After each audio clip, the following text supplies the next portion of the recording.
Good morning student, welcome back to our channel RS public school Barachaur. हम लोग आज देखने जा रहे हैं क्लास 9th के लिए चैप्टर नंबर 2 हम लोग कर रहे थे और उसका आज ये 4th वीडियो है। चैप्टर का नाम है यूरोप में समाजवाद एवं रूसी क्रांति। हम लोग देखें अब तक कि रसिया में कैसे क्रांति हुआ। रसिया की राजधानी जो थी वहाँ पे मॉस्को में झमेला होता है। झमेला मतलब आंदोलन होता है, लोग आंदोलन पे उतर जाते हैं और वहाँ पे जो जार का शासन होता है वो खत्म हो जाता है।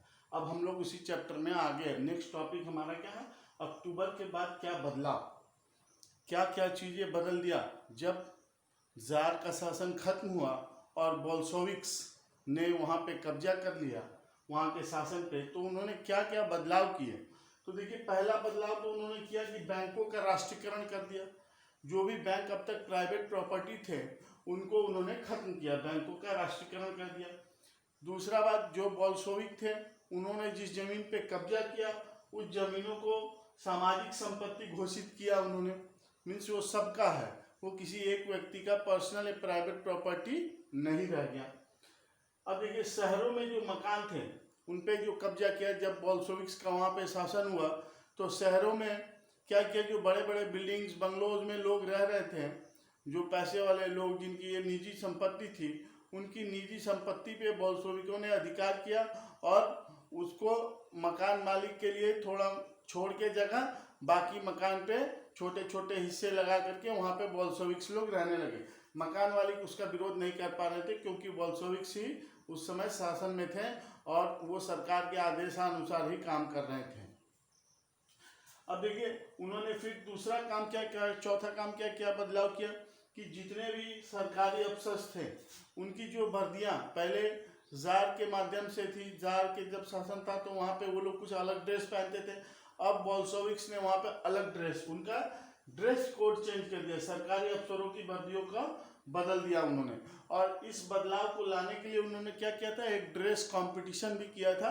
और जिस ड्रेस कंपटीशन में अब जो अच्छा लगा उनको, टोपी, ऊपर का जो शर्ट होता है, पैंट होता है, उनका कलर, उनका जो नाप जोख का तरीका होगा, वो इन सब चीज़ों के ऊपर अलग अलग परिधानों का कंपटीशन हुआ और जो परिधान उनको बेस्ट लगा सेना के लिए, पुलिस के लिए, इन सब चीज़ों को उन्होंने बदल दिया। अब नए सिरे से उनका ड्रेस वगैरह उनको लागू किया गया। देखिए, हमारे भी स्कूल में ड्रेस है, ठीक है ना, तो उसी तरह से उन लोगों ने अपने, हमारे सेना के भी ड्रेस है, पुलिस का ड्रेस है, पोस्ट ऑफिस का ड्रेस है, उसी तरह उन लोगों ने अपने यहाँ भी ड्रेस लागू कर दिया, ड्रेस कोड ऑफ ड्रेस बदल दिया उन्होंने। रूस एक दलीय जन राजनैतिक व्यवस्था को अपना लिया। रूस क्या था, रशिया एक देश था, पहले वहाँ पे जार का शासन था, जार मीन्स हो गया राजा, लेकिन बाद में उन्होंने इस क्रांति के बाद, बोल्शेविकों की क्रांति के बाद वहाँ पे एक दलीय व्यवस्था को अपना लिया गया। वहाँ पे कई सारे दल नहीं थे चुनाव में लड़ने के लिए, सिर्फ एक ही दल था और वो बोल्शेविक्स दल का पार्टी का नाम क्या रख दिया उन्होंने बाद में, कम्युनिस्ट पार्टी ऑफ रसिया। तो ये बदलाव था कि रूस एक दलीय राजनीतिक व्यवस्था में, सब चुनाव में, जब भी चुनाव होंगे रशिया में सिर्फ एक ही पार्टी रहेगा, कम्युनिस्ट पार्टी ऑफ रसिया। आपको चुनाव लड़ना है तो उसी पार्टी से आप लड़ सकते हैं। अब देखिए, रूस एक ट्रेड यूनियंस पर सरकार का नियंत्रण, ट्रेड यूनियन मतलब समझ रहे हैं, ट्रेड यूनियन का मतलब हो गया फैक्ट्रियों में, कल कारखाने जितने भी हैं उनमें जो मजदूर यूनियंस बनाते थे, संगठन बनाते थे, उन सबको गैरकानूनी घोषित कर दिया गया। या फिर अगर वो है तो उन पे सरकार का नियंत्रण है, आप अपनी मर्जी से अपने मांगों को नहीं रख सकते हैं या फिर अपनी मर्जी के अनुसार काम नहीं कर सकते हैं। ये बदलाव थे। फिर उन्होंने एक गुप्तचर पुलिस विभाग बनाया, मीन्स सीक्रेट पुलिस सर्विसेज बनाया उन्होंने, और उस पुलिस का नाम क्या दिया था उन्होंने, चेका, और भी उसके नाम दिए गए थे वहाँ पे, लेकिन चेका पुलिस उसको कहा जाता था, यानी गुप्तचर पुलिस, जो गुप्त रूप से काम करती थी।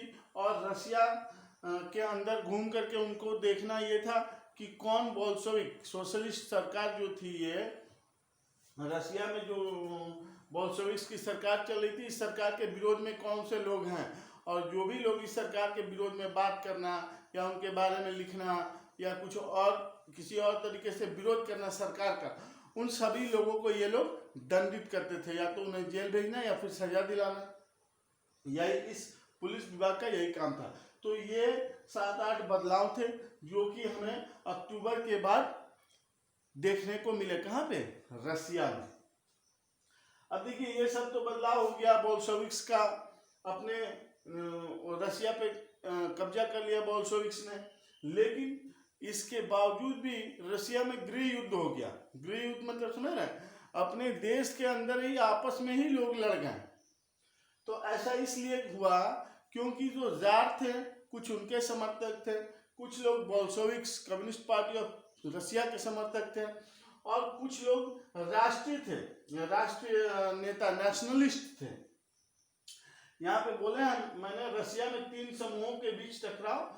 रेड्स का मतलब हो गया बोल्शेविक्स लोग, सामाजिक क्रांतिकारी को ग्रीन्स कहा जाता था, और जार समर्थक लोगों को व्हाइट्स कहा जाता था। ये 3 समूह थे जो आपस में गुट बना के लड़ रहे थे।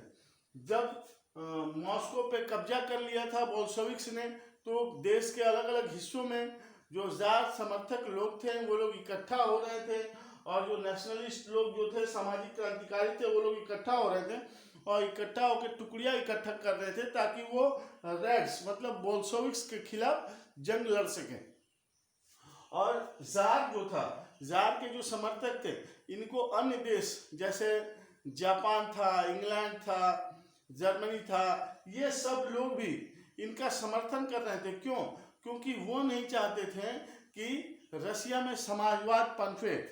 सोशलिज्म का वो लोग विरोधी थे, वो लोग निजी संपत्ति के पक्षधर थे।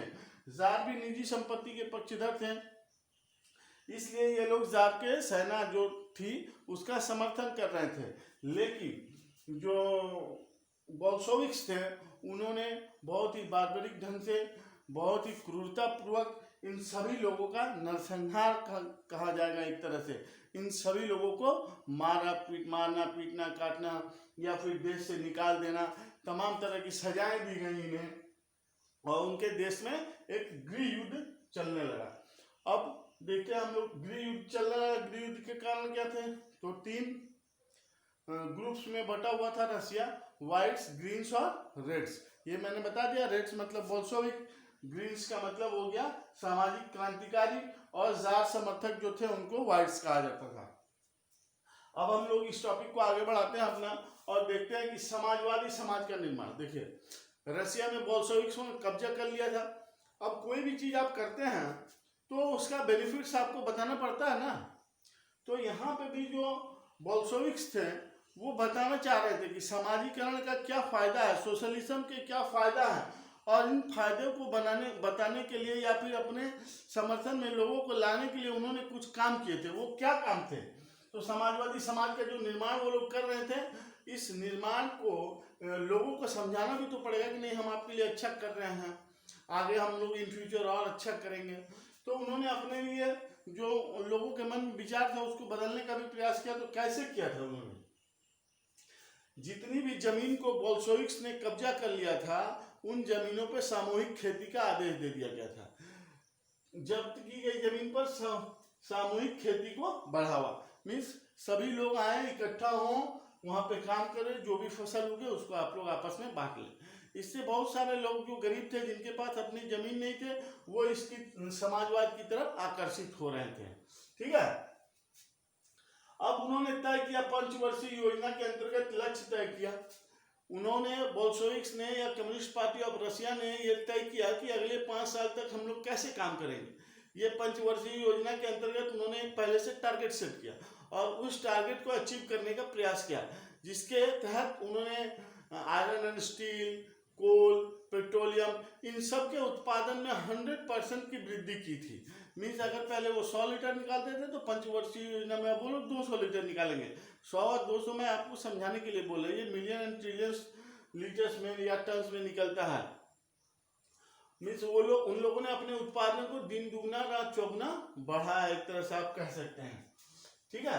इस पंचवर्षीय योजना के तहत सामूहिक शिक्षा व्यवस्था मजदूरों और उनके बच्चों के लिए, सोशलिज्म के अंतर्गत उन्होंने क्या किया कि जितने भी फैक्ट्री में मजदूर काम कर रहे थे या कल कारखानों में, उन सभी के बच्चों के और उनके लिए पढ़ने लिखने के लिए अलग से स्कूल कॉलेज खोलना और उनको उसमें दाखिला दिलाना, और जो मजदूर वर्ग है उनके लिए बाद में क्लासेस, जब उनके काम खत्म हो जाते हैं उसके बाद क्लासेस का आयोजन करना, इस सभी तरीकों के कामों को भी उन्होंने बढ़ावा दिया था।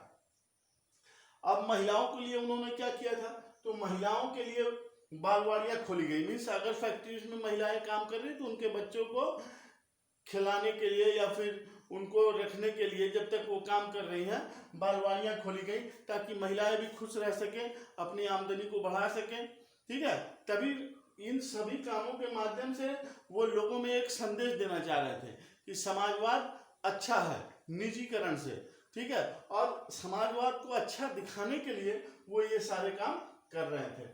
और इनमें मजदूर, औरतें, सबको रखा है उन्होंने, गरीब किसान, और इन सब के बेनिफिट्स की बात वो करते थे ताकि लोग उनके और उनकी पार्टी की विचारधारा की तरफ आकर्षित हों। सस्ती स्वास्थ्य सेवा उपलब्ध कराई गई, मजदूरों के लिए मकान बनाए गए।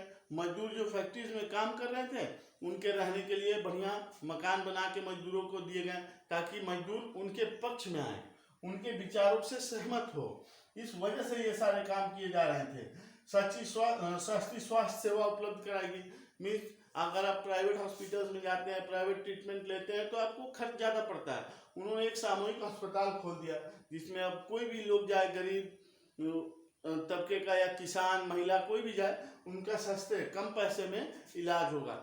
इन सभी विचारों को, इन सभी चीज़ों को करके वो लोग दिखा रहे थे कि समाजवाद या हमारे देश के समाजीकरण से हमें क्या बेनिफिट्स होगा। तो ऑब्वियसली जो लोग पहले प्राइवेट में इलाज करा रहे थे उनको लगेगा कि समाजवाद अच्छा है, यहाँ पे सस्ता इलाज हमको मिला और अच्छा इलाज मिला। स्कूल कॉलेजेस उन्होंने खोले ही थे, महिलाओं के लिए भी उन्होंने बालवाड़ियाँ खोल रखी थी। इन सभी चीज़ों के माध्यम से उन्होंने अपने देश में एक समाजवादी समाज का निर्माण करने में अहम भूमिका निभाई थी। तो ये हमने आज के अपने टॉपिक को मैंने क्लियर किया है। अगर ये आपको अच्छा लगा और अगर आपके लिए शिक्षा में ये लाभप्रद है तो please like and subscribe our channel. Thank you.